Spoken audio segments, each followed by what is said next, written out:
Hello प्यारे बच्चों, तो कैसे हो आप सब। बहुत बहुत स्वागत है आप सभी का आज की इस वीडियो में। और आज की वीडियो क्लास 9th का आपका हिंदी का जो सब्जेक्ट है बच्चों, हिंदी ए, जिसे आप हिंदी आ भी कहते हैं, इसी के एनुअल एग्जाम के लिए यानी कि फाइनल के एग्जाम के लिए बहुत ज्यादा इंपॉर्टेंट होने वाली है। क्योंकि आज की इस वीडियो में हम डिस्कस करेंगे बच्चों डीओई की तरफ से आपके क्लास 9th के हिंदी के फाइनल के एग्जाम के लिए यानी कि वार्षिक परीक्षा के लिए जो ऑफिशियली आपका अभ्यास प्रश्न पत्र, ठीक है, जिसे आप सैंपल पेपर भी कह सकते हैं, प्रैक्टिस पेपर भी कह सकते हैं या फिर मॉडल पेपर, जो यहाँ पे दिया गया है उसी को इस वीडियो में यहाँ पे हम डिस्कस करने वाले हैं। ठीक है, दरअसल आप सभी बच्चों की ना बहुत ज्यादा डिमांड आ रही थी, बहुत सारे कमेंट्स आ रहे थे कि सर जी आप ना एक बार डीओई की तरफ से जो सैंपल पेपर दिया गया है एक बार हमें ना वो समझा दीजिए कि उसके आंसर वगैरह कैसे करने हैं ताकि हमें पता चल जाए कि कैसा पेपर है।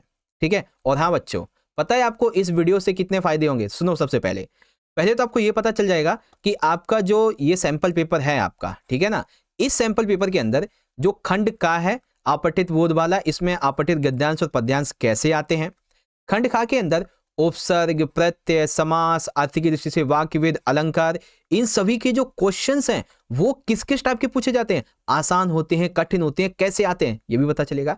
खंडगा के अंदर आपकी जो दोनों पाठ्य पुस्तक है क्षितिज और कृतिका, इसके एमसीक्यू इंपॉर्टेंट क्वेश्चन, थ्योरी वाले सारे इंपॉर्टेंट क्वेश्चन पता चलेंगे। और खंडगा घा के अंदर रचनात्मक लेखन, जिसके अंदर आपको पता चलेगा बच्चों अनुच्छेद लेखन का टॉपिक, क्वेश्चन कैसे आते हैं, पत्र लेखन, ईमेल लेखन, लघुकथा लेखन, संवाद, सूचना लेखन, सारी चीजें आपको पता चलने वाली हैं बच्चों। इसीलिए तो मैं कहता हूं कि जो वीडियो आपको यहाँ पे प्रोवाइड करवाई जा रही है ना, बस इसको आप लोग एंड तक देख लीजिएगा। ठीक है, तो चलो एक बार डीओई का पेपर देख लेते हैं कैसा आया है। तो शुरू करेंगे बच्चों हम लोग अपने खंड नंबर का से। ठीक है, तो यहाँ पे आप देखेंगे बच्चों खंड का जो है आपठित बोध का यहाँ से शुरू हो गया है, जिसमें पहला क्वेश्चन है कि निम्नलिखित गद्यांश को ध्यानपूर्वक पढ़कर दिए गए प्रश्नों के उत्तर लिखिए। तो सिंपल सा क्या करना है, आपको ये एक इतना बड़ा गद्यांश दिया गया है, ठीक है, जितना कि आप यहाँ पे स्क्रीन पे देख सकते हैं। आपको इसी गद्यांश को यहाँ पे इसे पढ़ना है और फिर इसी से संबंधित आप देखेंगे तो यहाँ पे क्वेश्चन पूछे गए हैं, जैसे कि निशा मछलियों को वापस पानी में क्यों फेंक देती है ना। तो इसका राइट आंसर क्या होगा, आप इसको जब पढ़ेंगे तो इजीली आप इसका आंसर कर पाएंगे। उसके बाद कथन और कारण दिए गए, जैसे कथन कहता है निशा का मन समुद्र की लहरों और खेलों से पूरी तरह उब चुका था, कारण उसे समुद्र तट की सुंदरता और प्रकृति के साथ समय बिताना बहुत बहुत पसंद था। अब इसमें से कौन सा सही होगा। फिर यहाँ पे गद्यांश के अनुसार निशा के व्यक्तित्व की कौन सी विशेषताएं झलकती हैं। फिर 2 नंबर का क्वेश्चन है, जैसे गद्यांश के अनुसार निशा के गुस्सा करने के क्या कारण थे। गद्यांश में निशा का मन अभी भी कहीं दूर सागर में डूबा था, इस वाक्य का मतलब क्या है ना। तो ये सारी चीजें यहाँ पे हैं। ऐसे ही आपका एक काव्यांश दे रखा होगा बच्चों, कुछ इस तरीके का काव्यांश होगा आपका। ठीक है, और इसी काव्यांश से संबंधित फिर आपसे प्रश्न पूछे जाएंगे, जैसे कि आपसे पूछा गया है पहला एमसीक्यू, कविता के अनुसार कैसा व्यक्ति जीवन में असफल हो जाता है। दूसरा क्वेश्चन कहता है बच्चों काव्यांश में बुरे बीज अपने लिए बो रहा है, ठीक है, पंक्ति में कवि का क्या मतलब है। फिर कथन कारण वाला एक क्वेश्चन आ जाता है आपका, जैसे आप देख सकते हैं, जैसे कवि ने निष्क्रिय और भयभीत व्यक्ति की आलोचना की है, ऐसा व्यक्ति समय के साथ चलने और परिस्थितियों में जूझने में असमर्थ होता है। उसके बाद 2 नंबर के 2 क्वेश्चन, जैसे काव्यांश में कवि ने जागरूकता और कर्मशील को क्यों आवश्यक बताया है, काव्यांश में सुख और दुख यानी कि कसाला के बीच क्या संबंध बताएगा, ये सब है ना। अब देखो इससे पहले बच्चों की मैं खंड खास शुरू करूं व्यावहारिक व्याकरण, एक चीज आपको बता दूं, दरअसल बच्चों आप सारे बच्चों की डिमांड ये थी कि सर आप हमें ना डीओई का जो सैंपल पेपर है ये एक बार अच्छे से दिखा दीजिए, हम उसकी प्रैक्टिस खुद से करना चाहते हैं। तो ये आपकी इसी डिमांड पे बनाई जा रही है। अगर आप कहोगे ना बच्चों कि सर आप हमें इसका सॉल्यूशन करवा दो, ठीक है ना, तो आपको मैं सॉल्यूशन लाइव आके करवाऊंगा फिर। ठीक है, अगर आप कहोगे कि सर आपने ये पेपर तो हमें दिखा दिया, हमने समझ भी लिया, अब एक बार ना इसका सॉल्यूशन करवा दो लाइव आके, तो डेफिनेटली आपके लिए हम लाइव आएंगे और पूरा का पूरा जो ये क्वेश्चन पेपर है लाइव आके 1 घंटे के लाइव सेशन में पूरा सॉल्व कर लेंगे। तो अगर आपको पेपर ये सॉल्यूशन चाहिए पूरा का पूरा, तो एक स्पेशल कमेंट करना है। क्या कमेंट करना है आपको, लिखना है डीओई 9th, ठीक है, लिखना है DOE 9th Hindi SQP solve, Hindi SQP solve, ये लिखना है DOE 9th Hindi SQP solve और लिख देना लाइव। लाइव लिख देना तो लाइव हम आ जाएंगे, वीडियो लिखोगे तो वीडियो बना देंगे आपके लिए, जैसे आपकी इच्छा होगी उस हिसाब से हम कर लेंगे। वैसे लाइव मैं ज़्यादा प्रेफर करूंगा क्योंकि कोई डाउट होगा ना आपका तो आप मुझसे पूछ भी पाओगे। तो कमेंट करो ज़्यादा से ज़्यादा और वीडियो को ज़्यादा से ज़्यादा बच्चों लाइक कर दीजिए ताकि और भी बच्चों तक ये वीडियो पहुंचे और हमारा मोटिवेशन बढ़े। अब जैसे हमारा खंड खा है व्यवहारिक व्याकरण का, आपको यहाँ पे उपसर्ग और प्रत्यय में से 5 में से 4 के उत्तर करने हैं। फॉर एग्जाम्पल यहाँ पे शब्द हमारा निर, तो निर शब्द ये जो है हमारा उपसर्ग है, इससे मिलाकर एक शब्द बनाइए। प्रयोगशाला शब्द में हमारा उपसर्ग क्या होगा ये निकालिए। जहरीला शब्द में प्रत्यय क्या हो सकता है ये निकालो। आवट प्रत्यय से आपको एक शब्द बनाना है और कड़वाहट, ये देखो, अच्छा हाँ कड़वाहट, इस शब्द में से आपको मूल शब्द निकालना होगा, है ना। तो ऐसे क्वेश्चन है बच्चों जो कि इसमें एसक्यू में पूछे गए हैं। फिर यहाँ पे क्वेश्चन 4 आ जाता है आपका कि आपको 5 में से 4 के उत्तर करने हैं समास वाले, जैसे कि देश के लिए भक्ति, समास विग्रह के लिए समस्त पद क्या होगा। देशभक्ति के लिए, ये जो देश के लिए भक्ति है इसके लिए हमारा समस्त पद क्या होगा बच्चों। प्रतिवर्ष शब्द में कौन सा समास है उसका भेद लिखिए। काला पानी शब्द में कौन सा समास है उसका भेद लिखिए। नवरत्न समस्त पद, इसका विग्रह करके लिखिए, जैसे ये विग्रह ना देश के लिए भक्ति, इसका समस्त बनेगा देशभक्ति, तो यहाँ पे नवरत्न के लिए हमारा विग्रह क्या बनेगा, बहुव्रीहि समास का एक उदाहरण लिखिए। तो ये चीजें हैं बच्चों, ठीक है। फिर यहाँ पे आता है प्रश्न नंबर 9 नहीं है सर 5 है, हाँ।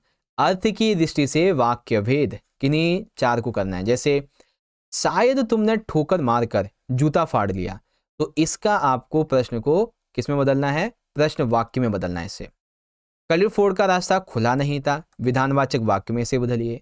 क्या होरी का गोदान हो गया, इसमें संदेह वाक्य में बदलिए, ठीक है, संदेहवाचक में। फिर झूरी बैलों को देखकर स्नेह से गदगद हो गया, तो उसे निषेध वाक्य में बदलिए। निषेध मतलब यानी कि सिंपल सा नहीं ऐड कर दो। जब दोहरी मार पड़ेगी तो भाग खड़ा होगा, इस वाक्य का भेद बताओ, है ना। तो ऐसी चीज है। अब छठा क्वेश्चन है बच्चों कि आपको ना यहाँ पे अलंकार जो है इसको पहचानना है, जो रेखांकित पंक्तियां हैं इनके आधार पर, जैसे कि जन्म भूमि में सकल सुख सुषमा समवेत, इसमें कौन सा हमारा अलंकार है। पूरी हुई लालसा माँ की देख लालसा लाल, इसमें कौन सा अलंकार है। तरिणी तनुजा तट तमाल तरबर बहुछाए, इसमें कौन सा अलंकार है। बरस रहा बादलों का जल फिर भी हृदय मेरा जल रहा, सुबरन को ढूंढत फिरे कभी व्यभिचारी चोर। और बच्चों मैंने ना आपके ये जितने भी खंड खा के टॉपिक हैं, ठीक है, एक बार मैं बता देता हूँ। खंड खा के जितने भी टॉपिक है, चाहे वो उपसर्ग प्रत्यय हो आपका, ठीक है, यहाँ पे समास हो जाता है, अर्थ की दृष्टि से वाक्य भेद हो गए और अलंकार हो गए, इन सभी को हम आपको जो 8 से 10 सैंपल पेपर करवा रहे हैं ना, उनके अंदर बहुत अच्छे से हम आपको टिप्स एंड ट्रिक्स के माध्यम से इन सभी को क्वेश्चंस को करना सिखा रहे हैं। तो सैंपल पेपर की वीडियोस जरूर देख लेना आप लोग, ठीक है। अब आता है बच्चों खंड नंबर गा। खंड गा है पाठ्य पुस्तक और पूरक पाठ्य पुस्तक, यानी कि क्षितिज और कृतिका। तो इसमें 7वां जो प्रश्न है, इसमें आपको एक गद्यांश दिया गया बच्चों, आपके जो चैप्टर हैं उससे, इस गद्यांश को आपको पढ़कर इसका आंसर करना है ना। कितने मार्क्स का, ये 5 नंबर का है। बेसिकली ये एमसीक्यू वाला रहेगा, बहुविकल्पी प्रश्न लिखा है ना एमसीक्यू। जैसे कि बच्चों यहाँ पे देखो, गद्यांश के अनुसार लेखिका के परिवार के बारे में कौन सी बातें सही हैं। तो यहाँ पे 4 आपकी यहाँ पे विशेषताएं हैं। अब इनमें से हमें देखना है कि कौन सा यहाँ पे सही हमारा बैठता है, ठीक है ना। ऐसे ही खंड खा मतलब क्वेश्चन खा है, गद्यांश में परम धाम भेजने का प्रयोग किस अर्थ को व्यक्त करने के लिए हुआ है। परम धाम भेजने का प्रयोग, ठीक है। गा के अंदर देखेंगे तो कथन और कारण वाले आ जाते हैं। जैसे कथन कहता है लेखिका ने उर्दू फारसी उत्साह से सीखी, कारण लेखिका की उर्दू फारसी में बहुत ही ज्यादा रुचि थी। तो क्या ये सही है गलत है, कौन सा सही है, व्याख्या है या नहीं, ये समझो। गद्यांश के अनुसार लेखिका की मां से जुड़ी कौन सी बातें सत्य हैं बच्चों। क्या वह जबलपुर से आई थी, वह थोड़ी उर्दू जानती थी, उनकी गीता में विशेष रुचि थी, वह धार्मिक थी। कौन सी बातें लेखिका की मां के बारे में सही हैं बच्चों, ठीक है। फिर 5वां है कि गद्यांश के अनुसार लेखिका के पिता को कौन सी भाषा आती थी। लेखिका के पिता को भाई कौन सी भाषा आती थी गद्यांश के अनुसार, अगर आप बताएंगे तो, ठीक है। अब आते हैं हमारे यहाँ पे प्रश्न, जो हमारे चैप्टर्स हैं उनसे 4 प्रश्न लिए गए हैं, जिसमें से 3 के आंसर करने, 3-3 नंबर के क्वेश्चन हैं, ओके, नहीं 2-2 नंबर के हैं दरअसल। ये क्वेश्चन क्या है, सबसे पहला, लेखिका महादेवी वर्मा सुभद्रा जी को चांदी को कटोरे में खीर क्यों नहीं खिला पाई। क्या रीजन था कि लेखिका जी सुभद्रा जी को चांदी की कटोरे में खीर नहीं खिला पाई। खा, पाठ प्रेमचंद के फटे जूते के आधार पे हरिशंकर परसाई के लेखन की दो विशेषताएं लिखो। तो हरिशंकर परसाई साहब जी के लेखन की दो विशेषताएं क्या हो सकती हैं। फिर गा आ जाता है जो पाठ है आपका सांवले सपनों की याद, इसमें सालिम अली की पक्षियों के प्रति चिंता को व्यक्त कर मतलब पक्षियों के प्रति चिंता को व्यक्त करता है ये चैप्टर। तो आपके अनुसार बच्चों वर्तमान समय में जो पक्षी हैं इनको किन किन खतरों का सामना करना पड़ रहा है, इसका आंसर लिखो। सिंपल है ये तो। उसके बाद पाठ जो है आपका दो बैलों की कथा, इससे आपको एक उदाहरण देते हुए सिद्ध करना है कि हीरा और मोती सच्चे मित्र थे। बिल्कुल सिंपल है, एक ही एग्जाम्पल नहीं कई एग्जाम्पल हैं, पूरी की पूरी कहानी में 8 से 10 एग्जाम्पल ले सकते हो, है ना। ऐसे करके ये क्वेश्चन है बच्चों, ठीक है। फिर प्रश्न नंबर आता है 9 जो कि रहेगा आपका काव्यांश वाला। जैसे ये काव्यांश है हमारा, ठीक है, ये हमारा यहाँ पे काव्यांश हो जाता है और इसी काव्यांश से संबंधित अब हमसे प्रश्न पूछे जाएंगे। जैसे कि प्रस्तुत दोहे में संसार की तुलना किससे की गई है बच्चों, हाथी से, मैदे से, कलश से या फिर कुत्ते से, किससे की गई है, ठीक है। फिर कहा जाता है प्रस्तुत दोहे के संदर्भ में कौन सा कथन सत्य है। तो जो दोहा है इसके बारे में आप पढ़ेंगे कि कौन से हमारे कथन सत्य हैं, ये आपको जानना है, ठीक है। फिर क्वेश्चन नंबर गा जाता है कथन कांड वाला। कथन कहता है कबीर ने राम रहीम की एकता दर्शाने के लिए आटे और मैदे का उदाहरण दिया, कारण आटा और मैदा दोनों ही गेहूं से बनते हैं, वैसे ही राम रहीम एक ही ईश्वर के रूप हैं। तो ये दोनों सही है, व्याख्या है नहीं है, गलत है, सही है, या सही है और दोनों सही है, व्याख्या भी है, या फिर गलत और मतलब दोनों है, क्या है ये, है ना। ऐसे करके लिखो। फिर आता है चौथा प्रश्न बच्चों हमारा यहाँ पे, प्रस्तुत दोहे के अनुसार काबा और काशी क्या है। तो भाई दोहे में जो काबा और काशी है इनका क्या मतलब है। प्रस्तुत दोहे के अनुसार व्यक्ति की प्रशंसा किस पर होनी चाहिए, किस आधार पे होनी चाहिए, कर्म के आधार पे होनी चाहिए, कैसे पे, है ना, ये बताइए। अब आता है प्रश्न नंबर 10वां प्रश्न है आपका कविताओं वाला। इसमें से 4 में से आपको 3 के उत्तर करने हैं। जैसे कि पहला है बच्चों ये आपके ना 2-2 नंबर के टोटल 4 हैं, आपको 3 के आंसर करने हैं। फॉर एग्जाम्पल यदि किसी भी समाज में बच्चे काम पर जा रहे हैं तो उस समाज में क्या कमियां विद्यमान हैं, ठीक है। अगर किसी भी आपके इलाके में बच्चे काम पे जाएंगे तो क्या क्या कमियां होंगी आपके इलाके में, ये बताओ। कविता मेघ आए में मेघों के आने पर पेड़ तालाब ये क्या करते हैं, जैसे मेघ आते हैं तो पेड़ और तालाब क्या करते हैं बच्चों। कविता है आपकी ग्रामश्री, इसमें वर्णित गांव की आपको 2 विशेषताएं लिखनी है। ग्रामश्री कविता में गांव की विशेषताएं 2 बताओ। फिर खा आता है मतलब घा जाता है, कविता है आपकी कैदी और कोकिला। तो इस कविता के अनुसार ब्रिटिश राज में कैदियों को किस तरह पीड़ा दी जाती थी, ये बताइए। तो ब्रिटिश राज में कैदियों को कैसी पीड़ा दी जाती थी ये आपको बताना है, ओके। अब आता है सर यहाँ पे हमारा 11वां प्रश्न, और ये प्रश्न आपकी जो पूरक पाठ्य पुस्तक है कृतिका भाग 1 इससे संबंधित है। 3 प्रश्न है, 2 के आंसर करने, 4 नंबर के। क्वेश्चन नंबर 1 पाठ है आपका इस जल प्रलय। तो इसमें 1949 में गांव और 1967 में शहर में आई 2 बाढ़ का चित्रण है। अपने शब्दों में लिखिए कि दोनों स्थितियों में क्या डिफरेंस है। एक तो 1949 में जो बाढ़ आई थी वो, और एक 1967 में आई थी। तो इन दोनों ही बाढ़ के समय, बाढ़ की स्थिति, बाढ़ के परिणामों में क्या अंतर है, ये बताइए। फिर खा वाला क्वेश्चन आ जाता है लेखिका मृदुला गर्ग की बहन रेणु की तरह किसी भी स्त्री का अपनी इच्छा से कहीं आना जाना और निर्णय लेने के अधिकार का स्त्री जीवन में क्या महत्व होता है। ये तो बहुत आसान है ना, ये तो आप बता ही दोगे आसानी से। अगला है क्या गृहस्थी को सुचारू रूप से चलाने में स्त्री की उच्च शिक्षा बाधक है। पाठ रीढ़ की हड्डी के आलोक में तर्क सहित उत्तर लिखिए बच्चों। तो ये जितने क्वेश्चन आप देख रहे हो ना, ये सारे क्वेश्चंस आपके माइंड बेस्ड पे हैं, है ना। आपने अगर पूरा चैप्टर पढ़ा होगा ना तभी आप इन क्वेश्चन का आंसर लिख पाओगे। तभी तो मैं आपसे कह रहा हूं कि अगर आप इसका लाइव सॉल्यूशन देखना चाहते हो ना तो कमेंट कर देना आपको, ठीक है ना। मैंने जैसा कि बताया आपको कमेंट करना है DOE 9th Hindi SQP solve live, है ना। ऐसे कमेंट कर दो, जल्दी से जल्दी आपके लिए हम सॉल्यूशन ले आएंगे, ठीक है ना। फिर यहाँ पे खंड घा जाता है बच्चों आपका, जो कि रहेगा रचनात्मक लेखन का। अब 12वां प्रश्न रहेगा 6 नंबर का, जिसमें 3 विषयों में से किसी एक विषय पर अनुच्छेद लेखन करना है 120 शब्दों में संकेत बिंदु के आधार पे।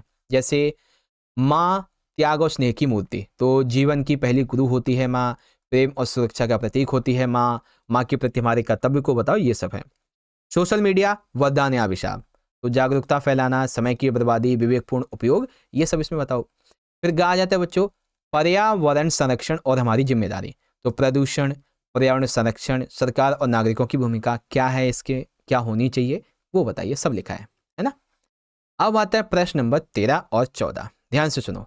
13वां प्रश्न क्या है, आपको लिखना है पत्र, जैसे कि आपका नाम सोहेल या फिर फरजाना है, अपने मामा को परीक्षा में अच्छे अंक प्राप्त करने की खुशखबरी बताते हुए आपको पत्र लिखना है। आपने ना अच्छे नंबर पा लिए हैं हिंदी के पेपर में मान लो, तो आपको मामा को परीक्षा में अच्छे अंक प्राप्त करने की खुशखबरी में लिखना है पत्र, ठीक है। अथवा आप आरती या अमर है, आपका नाम आरती या अमर है, आपके शहर में बढ़ती यातायात अव्यवस्था और दुर्घटनाओं पर ध्यान आकर्षित करते हेतु दैनिक समाचार के संपादक को पत्र लिखो। अब आप कहोगे अरे सर, एक तो यहाँ पे सगे संबंधी वाला हो गया, एक संपादक का हो गया, फिर जो हमारे प्रिंसिपल वाला लेटर होता है वो कहाँ गया।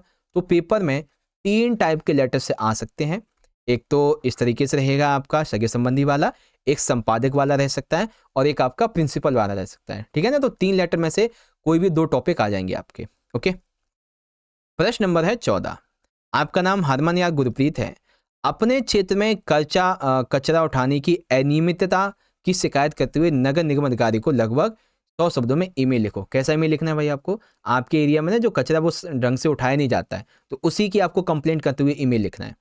या फिर आपको संकेत बिंदु के आधार पे एक लघु कथा बनानी है, जैसे बच्चे का हमेशा मोबाइल में व्यस्त रहना, पढ़ाई में पीछे होते जाना, घंटों ऑनलाइन खेल खेलने की आदत, माता पिता से बात ना करना, सहपाठियों द्वारा मजाक, ठीक है ना, एहसास होना। तो ऐसी कुछ बातें हैं, इसी को ऐड करते हुए आपको अपना जो लघु कथा लिखना है। और सबसे आखिर में आ जाता है बच्चों, आपका रहेगा संवाद लेखन और सूचना लेखन। संवाद लेखन के लिए माँ और बेटी के बीच आत्मनिर्भरता के महत्व और लाभ के विषय में चर्चा करते हुए आपको 80 शब्दों में संवाद लिखना है। या फिर आप एलिना या पीटर हैं, आप अपने विद्यालय में विद्यार्थी समिति के या की अध्यक्ष हैं, आपके विद्यालय में बाढ़ पीड़ितों हेतु कपड़े और पुस्तक दान शिविर लगाया गया है, योगदान हेतु इच्छुक विद्यार्थियों को सूचित करते हुए 80 शब्दों में आपको एक सूचना लिखनी है। यानी कि नोटिस, मान लो इंग्लिश में नोटिस कर लेते हैं, सूचना आपको लिखनी है, ठीक है ना। तो जितने भी आपके ये टॉपिक आप देख रहे हो ना, ये सारे के सारे टॉपिक काफी ज्यादा इंपॉर्टेंट हैं, और ऐसे ही एग्जाम में क्वेश्चंस भी बनते हैं, है ना। तो ये चीजें बच्चों जो कि आपको यहाँ पे पता चल गई होगी, एंड आई होप जो भी क्वेश्चन यहाँ पे आपने देखे हैं अच्छे से आप लोग इनकी प्रैक्टिस कर लेना। सारे के सारे क्वेश्चंस खुद से डीओई ने सैंपल में दे रखे हैं, तो डेफिनेटली ये सारे क्वेश्चन आपके लिए काफ़ी ज़्यादा इंपॉर्टेंट होने वाले हैं, ठीक है। और ये पेपर आपकी बहुत हेल्प करने वाला है। तो एक बार ना अगर आपको सॉल्यूशन चाहिए तो सारे बच्चे लिख दो लाइव सॉल्यूशन नीड, है ना, ऐसे करके मैं डेफिनेटली आपके लिए सॉल्यूशन बना दूंगा। और जितने भी हमारे टॉपिक्स होंगे, खंड का, खा, गा, घा, A to Z, हम सारी चीज़ों को एकदम लाइव आके सॉल्व करेंगे, ठीक है ना।